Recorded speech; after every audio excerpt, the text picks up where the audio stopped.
Thank you so much for joining me for another video. Today we are going to be talking about the gear that I wear when it rains. Now, I am an avid bike commuter, and in the Northwest it rains a lot. So this is my sort of 5-year system that I've dialed down, and I hope that some of these tips and reviews help you have a drier and more comfortable commute. If you've seen any of my other videos, you know I have an e-bike that I commute with. This helps keep me more comfortable. It helps regulate my temperature, and so I don't get uncomfortable, sweaty, or gross under all of these layers. But with that being said, this system can be modified depending on the length or difficulty of your commute and whether or not you have an e-bike. So first and foremost, we're going to start with a good helmet. You want to make sure that you always put safety first, because hopefully you're going to be doing this on a regular basis. Under the helmet, we have a hat. You want to make sure that your helmet is adjustable with a little turn dial or other mechanism so that you can fit a hat underneath it. It doesn't have to be a waterproof hat. I found that even 30 or 45 minutes in the rain, my hair stays dry and that my hat doesn't get particularly wet.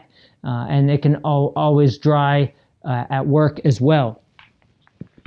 Now, one of the most important layers that you're going to have is this outer shell. This is a rain jacket. You want to make sure that you're not getting a wind breaker, and that's important because if you go to secondhand stores and you see a jacket that has some kind of smooth finish to it, that looks like it's woven and that it might repel water, only to find out that it's a windbreaker and now you're soaked. So you want to make sure that you get something preferably new, right? Because these only rain clothes, rain pants, anything with a water repellent finish, I found has about a 5-year life expectancy on it. So if you get an older rain jacket, it might not repel the water. So I get these on clearance at REI. Don't go to an outlet store because those products, you're not sure if they're going to work quite as well in terms of water repellent. So I always make sure that I get them from a reputable store, a reputable brand.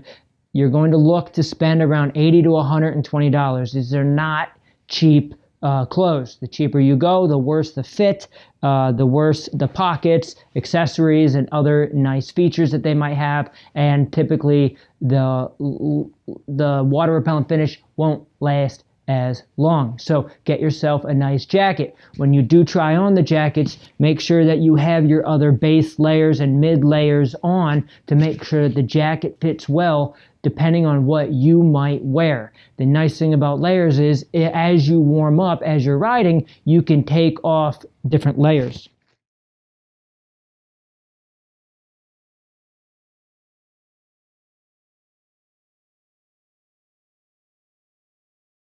This specific jacket is from North Face. It was around $83 on clearance.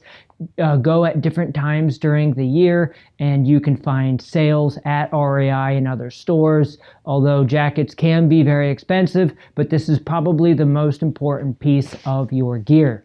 Under the rain jacket, I usually wear a mid-layer. I prefer a puffy because they are relatively lightweight. They do help with the wind, so if it does stop raining and you want to take your rain jacket off to help dispel some of the heat, you can still get some good protection from the wind with a nice puffer like this.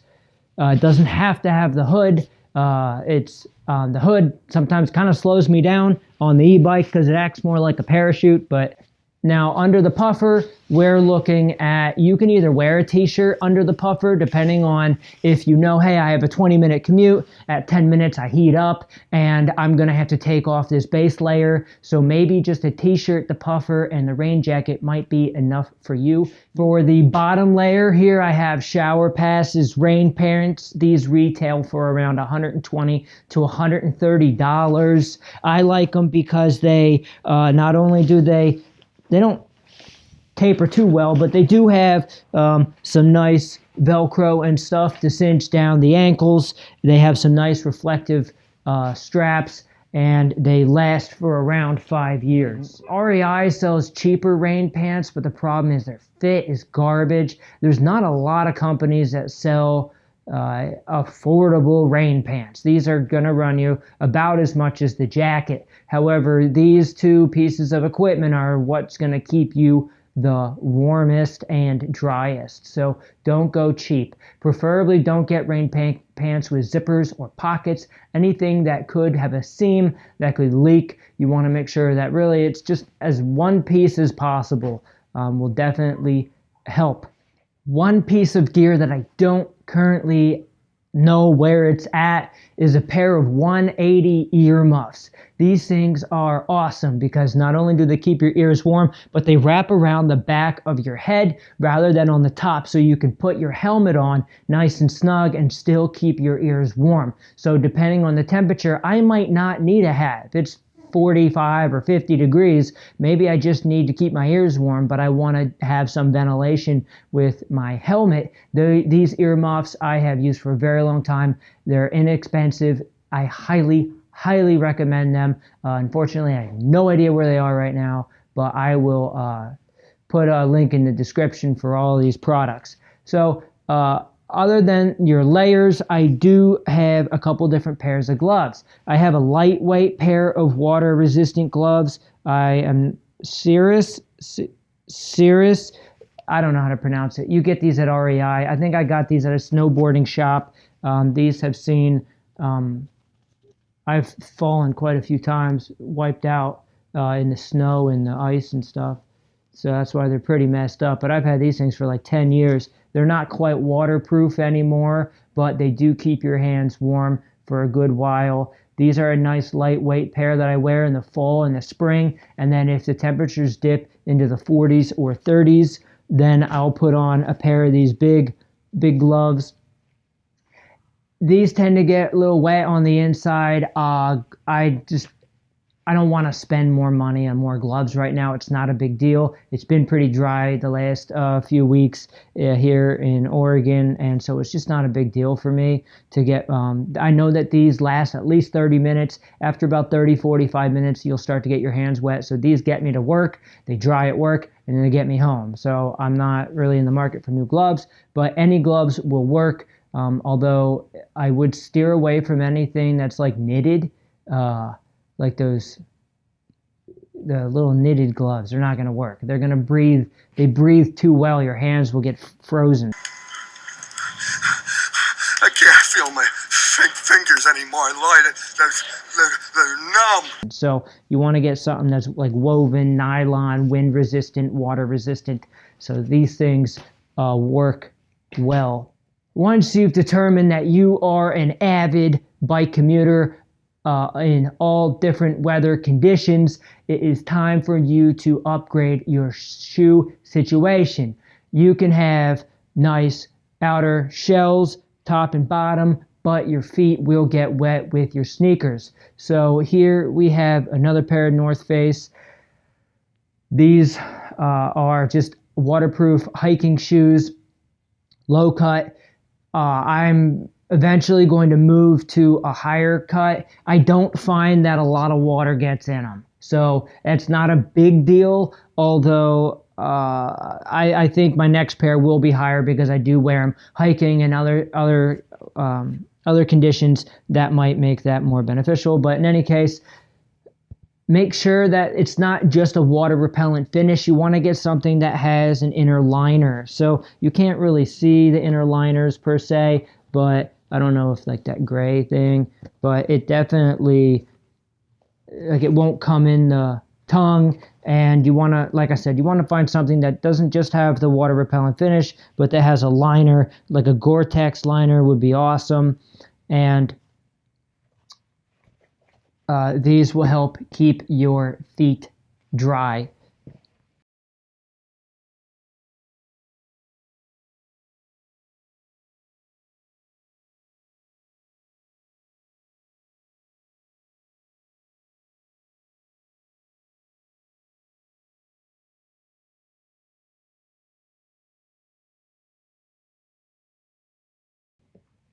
So that's it for the clothing. In terms of the bike, like I said, the e-bike is really nice and temperature regulation. It gets you to work quicker so you don't get exposed to the elements as long and you don't overheat. So it keeps you a little bit drier on the outside and the inside.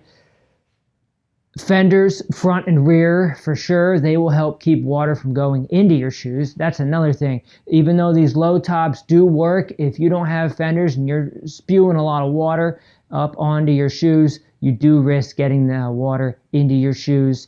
And then a nice pair of lights. So here we have the Night Rider Lumina 1200 Boost. This thing's pretty awesome. If you want to see a review on that, I recommend at least 1,000 lumens for all of your bike lights. I typically ride on low, but you definitely don't want to go cheap on your lights. You want to make sure that you're seen. And then a hot shot tail light. These things are pretty awesome. Very, very bright. People can get quite mad with these being so bright. My only complaint about the hot shot is it uses a mini USB instead of a micro USB. This is like only 2 years old, but it's technology that's over 10 years old. Both of these are rechargeable, so you don't have to worry about replacing any batteries. So that's it for, one more thing.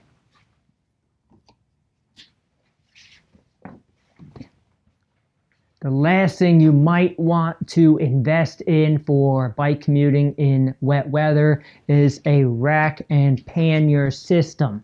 I typically only need one pannier, not two, but they're typically sold as a pair. Panniers can be expensive. These Ortlieb panniers can run you $200, $300. I found the pair for like $75 on Craigslist. I don't know if they were stolen. They were almost brand new. So I got these cheap. And I've had these for 5 years. These are awesome. The roll top, you put all your stuff in there. You can put changes of clothes when you get overheat and you want to take some layers off. Layers go in here. And I also can put my lunch in here, my lock, change of spare tube, and anything I need to change a flat, as well as any tools I might need to repair the bike. And any other things groceries. So highly recommend a nice pair of waterproof panniers to keep your gear dry. If you have any questions about any of the specific gear or anything else that I use, post in the comments down below. I will put a link in the description for all the products shown here. And I hope that you find this useful and can implement them to help keep you warm and dry on your next commute. Cheers.